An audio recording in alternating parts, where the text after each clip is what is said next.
Hi everyone, welcome to IFS Markets. I am Laura. Today is the 9th of July and I've selected commodities.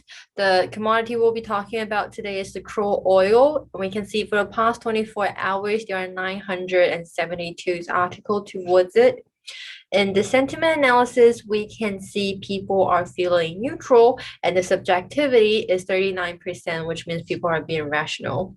In trend analysis, we can see the professionals at Trading Central are thinking that it may rise by 9.31%. Going into the chart, we can see they're saying short term, the buyers remain bullish.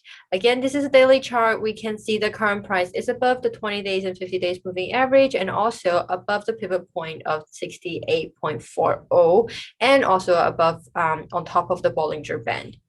So the RSI is currently above the 50 neutral area. In the comment section, they're saying even though a continuation of the consolidation cannot be ruled out, its extent should be limited.